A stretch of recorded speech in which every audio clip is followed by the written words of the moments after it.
नमस्कार दोस्तों, मैं अतुल द्विवेदी स्वागत करता हूं आप सभी का सटीक नेटवर्क में। आगे बढ़ने से पहले आप सभी से एक छोटी सी अपील कि अगर आपको हमारे वीडियोस पसंद आते हैं तो कृपया हमारे वीडियोस को लाइक करें और चैनल को सब्सक्राइब करें। आज हम बात करेंगे इंडिया गठबंधन, कांग्रेस और बड़ी चिंता है लोगों को इस बारे में कि इंडिया गठबंधन का क्या होगा। कई सारे लोग हैं, मीडिया में भी इंडिया गठबंधन में फूट के बारे में बात की जा रही है। किस तरीके से ममता बनर्जी ने बीच में ये कहा था कि इंडिया गठबंधन को वो लीड कर सकती है। कई सारे उनके नेताओं के भी बयान इस तरीके से आ चुके हैं। दूसरी तरफ आम आदमी पार्टी के सुप्रीमो जो अरविंद केजरीवाल हैं, वो भी काफी तरीके से कांग्रेस से बचते हुए दिखाई दे रहे थे।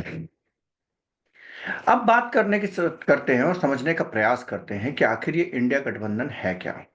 इंडिया गठबंधन एक तरीके से वो है जो कि सारे दल जो कि भारतीय जनता पार्टी के साथ मिलकर के चुनाव नहीं लड़ना चाहते हैं या फिर मोदी जी के विरोध में जो चुनाव लड़ना चाहते हैं उनका एक समूह कह सकते हैं अभी उसको।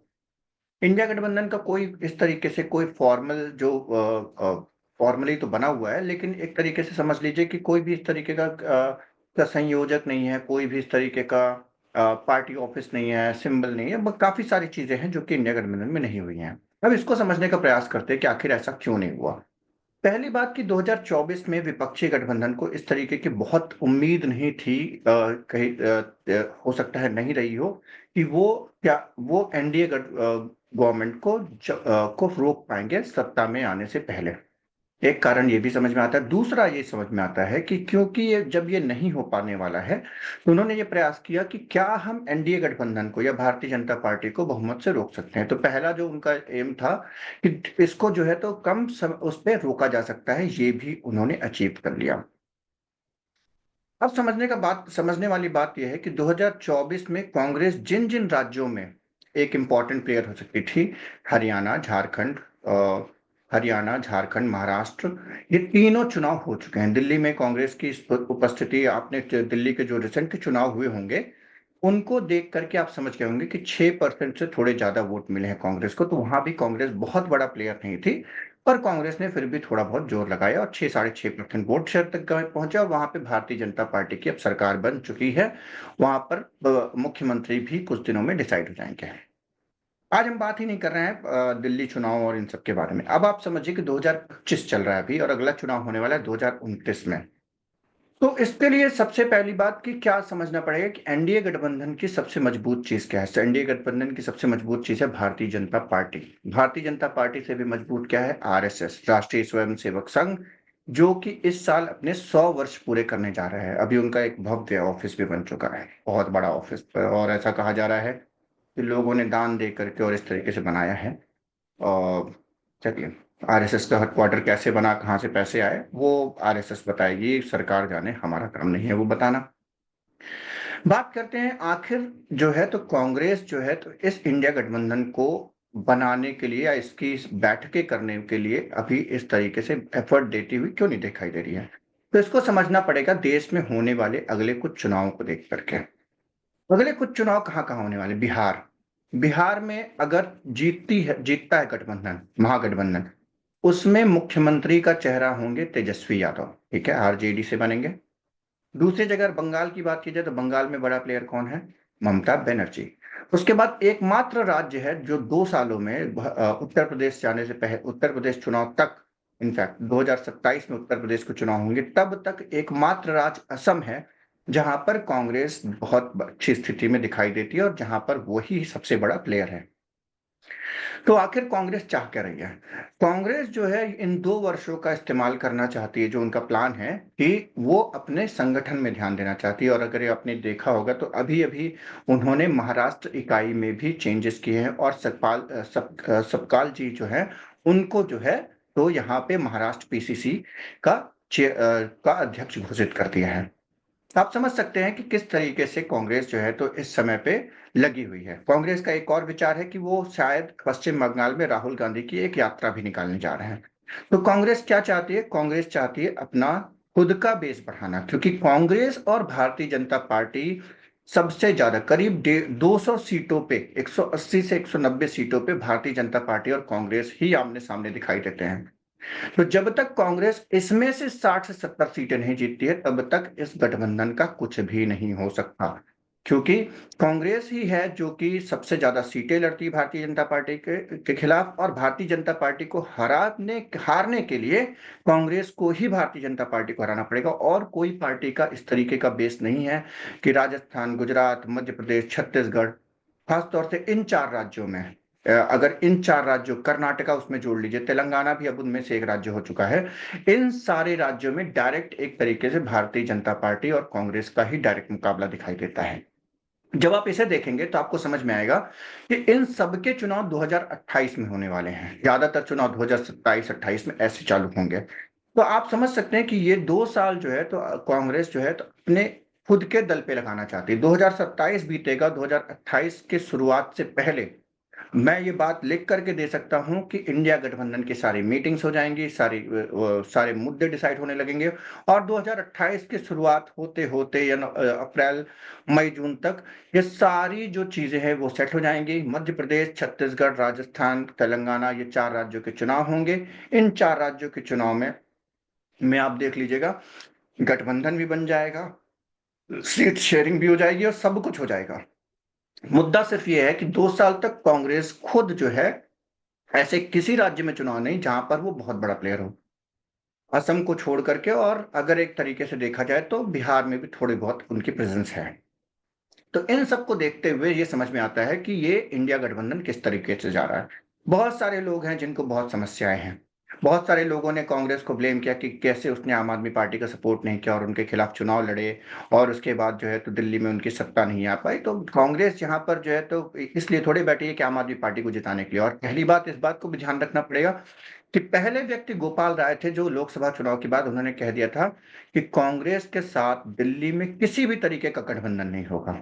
अब आप समझ सकते हैं कि कांग्रेस के साथ जब दिल्ली में कोई गठबंधन नहीं होने वाला है, तो और हरियाणा में कांग्रेस ने प्रयास किया था, और लोगों की कई सारी कॉन्स्पिरेसी थ्योरी है कि 5 से 6 सीटें वो देना चाहते थे, और 5 से 6 सीटों में आम आदमी पार्टी तैयार नहीं हुई। कुछ लोग कहते तैयार हो गई। हुड्डा साहब जो थे वो ये चाहते थे कि वो उनकी मर्जी के 5 से 6 सीटें दें। इस तरीके की बातें कही जा रही, लेकिन आज तक किसी को पता नहीं कि हरियाणा में आम आदमी पार्टी और कांग्रेस का गठबंधन किस व्यक्ति की वजह से और किस वजह से नहीं हो पाया। कई लोग ऐसा भी कहते हैं कि आम आदमी पार्टी 10 से 12 सीटें मांग रही थी, जिसकी उसकी जो वो लड़ने लायक उस समय स्थिति में थी नहीं, और अभी भी नहीं है। ये सारी बातें हैं, लेकिन लोग ये नहीं समझ, ये मानने को तैयार नहीं कि कांग्रेस हर जगह, बिहार में चुनाव ना लड़े, उत्तर प्रदेश में ताकत ना बढ़ाए, उसके बाद जो है तो टीएमसी एक भी सीट देने को तैयार नहीं है। टीएमसी ये कहती है कि हम अकेले सक्षम है भारतीय जनता पार्टी को हराने के लिए, तो बंगाल की यूनिट बंद कर देनी चाहिए कांग्रेस को। तो इस तरीके की कई सारी बातें निकल के आती हैं कि क्या एक राष्ट्रीय पार्टी होने के नाते, जिसके अभी इस समय अपने पूरे इतिहास में सबसे बुरी स्थिति में है, उसके बाद भी उसके 99 लोकसभा सीटें हैं, 99, और अगर एक दो जो निर्दलीय उनके ही साथी जो जीत के आए तो 101 के आसपास उनकी स्ट्रेंथ पहुंची है, उतने सांसदों के बाद कोई पार्टी इस जगह पे पहुंच जाए कि जहां पर वो कुछ स्टेट्स में, इसलिए क्योंकि उसे गठबंधन का धर्म निभाना है, तो इसलिए वो अपनी स्टेट यूनिट बंद कर दे या चुनाव न लड़े। अगर टीएमसी उन्हें जगह नहीं देती है बंगाल में, तो उन्हें चुनाव लड़ना पड़ेगा लेफ्ट के साथ मिलकर के, बिल्कुल लड़ना पड़ेगा, और लेफ्ट को कांग्रेस नहीं छोड़ने वाली है, ये आप जान लीजिए। बंगाल में तो बिल्कुल भी नहीं छोड़ने वाली है। तो ये सारे मुद्दे हैं, क्या बंगाल की यूनिट बंद कर दे? नहीं। इस तरीके की कई सारी चीजें हैं जिसको ऊपर ध्यान देना पड़ेगा। और एक और बात है कि कोई अपनी जमीन छोड़ने को तैयार नहीं है। सभी को उम्मीद लगती है कि कांग्रेस अपनी जमीन छोड़ दे, कांग्रेस चुनाव न लड़े। और आम आदमी पार्टी जब हरियाणा में लड़ती है, गुजरात में लड़ती है, मध्य प्रदेश में लड़ती है, उत्तराखंड में लड़ती है, गोवा में जाके लड़ती है, तब किसी को नहीं दिखता है। क्या आम आदमी पार्टी किसी भी ऐसे स्टेट में जाके लड़ी? क्या वो उड़ीसा में जाके चुनाव लड़ती है? क्या वो पश्चिम बंगाल में जाके चुनाव लड़ती है? क्या वो और किसी राज्य में जाकर के चुनाव लड़ती है जहां पर डायरेक्ट जो है तो क्षेत्रीय दलों के साथ में क्षेत्रीय दलों और भारतीय जनता पार्टी का वर्चस्व हो, या ऐसी जगह पे जहां पे भारतीय जनता पार्टी बहुत ताकतवर हो? ऐसा कहीं भी नहीं लड़ती। आम आदमी पार्टी का एक तरीके से ट्रेंड अगर आप देखेंगे तो उन्हीं स्टेट्स में जाकर के चुनाव लड़ती है जहां पर भारतीय जनता पार्टी के विपक्ष में कांग्रेस एक जो है तो मुख्य विपक्षी दल के तौर पे है। तो ये पैटर्न दिखाता है कि आम आदमी पार्टी को लगता है कि वो कांग्रेस की ही जमीन ले सकते हैं, लेकिन इस वजह से आम आदमी पार्टी के खिलाफ दिल्ली का चुनाव लड़ना मुझे लगता है कि हर तरीके से सही था, क्योंकि हर जगह पे आम आदमी पार्टी ने कांग्रेस का ही नुकसान करके दिखाया है। अब इस बात को और भी आगे बढ़ाते हैं कि इंडिया गठबंधन का क्या हुआ। इंडिया गठबंधन कहीं नहीं गया है, इंडिया गठबंधन वही है। 2 सालों के बाद 2026, 25 और 26, आप पूरा मान लीजिए कि 25 और 26 में कुछ नहीं होगा। 27 में जब उत्तर प्रदेश के चुनाव हो जाएंगे, क्योंकि वहां पे इंडिया गठबंधन आज भी बना हुआ है, समाजवादी पार्टी अखिलेश यादव और राहुल गांधी की बहुत अच्छी केमिस्ट्री बन चुकी है। 10 सीटों के उपचुनाव में कांग्रेस ने सीधे सीधे समाजवादी पार्टी को सपोर्ट किया और अपने कोई भी उम्मीदवार नहीं उतारे वहां पर। ये बात अलग है कि उत्तर प्रदेश की वो 10 में से 8 सीटें जो है तो बीजेपी जीत गई और 2 सीटें जो है तो समाजवादी पार्टी जीत पाई। और ये पूरा का पूरा जो मुद्दा है ये दिखाता है कि 2027 के उत्तर प्रदेश चुनाव के बाद आपको दिखेगा कि इंडिया गठबंधन जो है पूरे तरीके से शेप लेता हुआ दिखेगा। और ये आप मान के, ये सारे जितने भी लोग हैं, चाहे वो नेशनल मीडिया में चाहे कुछ भी हो। इसके बाद अभी मूड ऑफ द नेशन करके एक सर्वे आया। अब मूड ऑफ द नेशन सर्वे क्या कहता है? मूड ऑफ द नेशन सर्वे ये कहता है कि राहुल गांधी की पॉपुलैरिटी बढ़ी है और नरेंद्र मोदी की पॉपुलैरिटी बढ़ गई है 50% से ऊपर। अब यही मूड ऑफ द नेशन सर्वे जो है पिछले साल इसी समय का निकाल लीजिए, फरवरी मार्च के टाइम के। फरवरी मार्च के टाइम का अगर आप मूड ऑफ द नेशन सर्वे निकालेंगे, जो सी वोटर करता है, तो आपको मिलेगा कि वो 380, प्रचंड बहुमत, राहुल गांधी कहीं भी नहीं है, विपक्ष का कोई लेना देना नहीं, इस तरीके की बहुत सारी बातें उसमें निकल के आई थी, जो कि बाद में 2024 के लोकसभा चुनाव के बाद इसका कोई असर दिखाई नहीं दिया। इनफैक्ट यही सी वोटर था जिसने करीब करीब 375 से 380 सीटें जो हैं तो एनडीए गठबंधन को दी थी और भारतीय जनता पार्टी को 350, 330, 340 सीटों के आसपास दिया था। तो आप इस बात को समझिए कि कितना बड़ा असर है इस बात का, कितना बड़ा असर है इस बात का कि किस तरीके से ये सर्वे किए जाते हैं, क्या है इन सर्वे की सच्चाइयां। इसके बाद क्या इलेक्शन कमीशन के ऊपर जो इस तरीके के मुद्दे उठाए जा रहे हैं, तो पिछले 1 साल में इलेक्शन कमीशन के ऊपर जितने भी क्वेश्चंस उठे हैं उसके बारे में क्या ये सर्वे एक भी सवाल पूछता है? अगर पूछा हो तो मुझे पता नहीं, क्योंकि जितना मैंने ये सर्वे पढ़ा है तो यही समझ में आता है कि उन्होंने सिर्फ एक चीज पूछी थी, ईवीएम। ईवीएम एक मुद्दा है। ईवीएम पूरे का पूरा इलेक्शन प्रोसेस नहीं है। ईवीएम एक मुद्दा है जिसके ऊपर कई सारे लोगों के विवाद हैं। हमारा मानना है ईवीएम से छेड़छाड़ काफी मुश्किल है, शायद नहीं हो सकती, इसे कोई भी साइंटिफिक प्रूफ नहीं है। लेकिन जो कंप्लीट इलेक्टोरल प्रोसेस है, जो महाराष्ट्र का राहुल गांधी ने उठाया कि 5 साल में 32 लाख और 5 महीने में 39 लाख वोटर बढ़ गए, ये एक बड़ा मुद्दा है। इस तरीके से वोटर्स के नाम काटे जाते हैं। ऐसी ऐसी उम्मीद जत ऐसे ऐसी आशंका जताई जाती है कि करीब करीब 12 से 13 लाख वोटरों के नाम भी महाराष्ट्र में काटे गए। तो मतलब बेसिकली टोटल 60 से 70 लाख के आसपास वोटर्स का टोटल डिफरेंस आया, प्लस माइनस कर दिया जाए तो। इस तरीके के कई सारे मुद्दे जो है तो कांग्रेस ने भी उठाए हैं, और राहुल गांधी ने सुप्रिया सुले और संजय राउत के साथ जो प्रेस कॉन्फ्रेंस की थी उसमें भी ये मुद्दा उठाया। ये हो गई इलेक्टोरल प्रोसेस। उसके बाद इलेक्टोरल प्रोसेस में क्या, हेट स्पीच, जब कोई भी आपत्तिजनक जो भाषण दिए जाते हैं उस पे इलेक्शन कमीशन किस तरीके से रिएक्ट करता है, किस तरीके से इलेक्शन कमीशन की जो डेट्स होती हैं, डेट अनाउंस होने के बाद डेट चेंज हो जाती हैं। आपने हरियाणा में भी देखा होगा, ठीक है? तो आपको समझ में आएगा कि हरियाणा में किस तरीके से डेट चेंज की गई, महाराष्ट्र में भी डेट चेंज, तो इस तरीके उसके बाद आप इस बात को समझिए कि कैसे जो है तो इलेक्शन कमीशन काम कर रहा है। ये सारे मुद्दे नहीं पूछे गए, जबकि सीएसडीएस का अगर आप सर्वे देखेंगे तो लगभग जो है तो 2019 के मुकाबले 2024 में इलेक्शन कमीशन के ऊपर ट्रस्ट ना करने वाले, डाउट करने वाले लोगों की संख्या डबल हो चुकी है। ये कहाँ 17-18% पे हुआ करती थी, आज ये 34 से 35% का भी आंकड़ा पार कर चुकी है। तो ये सारी चीजें हैं जो कि बहुत बड़ा मुद्दा बन सकते थे, लेकिन इन सब विषयों पे कोई भी सवाल नहीं उठाता है। जहां बात रही इंडिया गठबंधन की, आज भी मैं कह रहा हूं कि इंडिया गठबंधन 2027 के बाद शेप लेता दिखाई देगा। ये मान लीजिए कि ये क्षेत्रीय छत्रप है, उनका गठबंधन है, जिसमें कांग्रेस भी एक तरीके से क्षेत्रीय छत्रप ही कही जा सकती है। जिसकी कर्नाटका, तेलंगाना, हिमाचल में सरकार है और बाकी राज्यों में भी इसकी अच्छी खासी प्रेजेंस है। एकमात्र राष्ट्रीय पार्टी है विपक्ष में जिसका हर राज्य में कुछ न कुछ वोट शेयर है। तो इस बात को ध्यान रखना चाहिए विपक्षी गठबंधन या विपक्षी पार्टियों को भी कि उन्हें भी जब गठबंधन की बात आती है, गठबंधन धर्म की बात आती है, तो उन्हें भी गठबंधन धर्म निभाने के लिए बड़े भाई का रोल अपने-अपने राज्यों में निभाना पड़ सकता है। जैसे टीएमसी को बंगाल में, राजद को बिहार में, समाजवादी पार्टी को उत्तर प्रदेश में, इस तरीके से अपने-अपने गठबंधन में ध्यान देना चाहिए।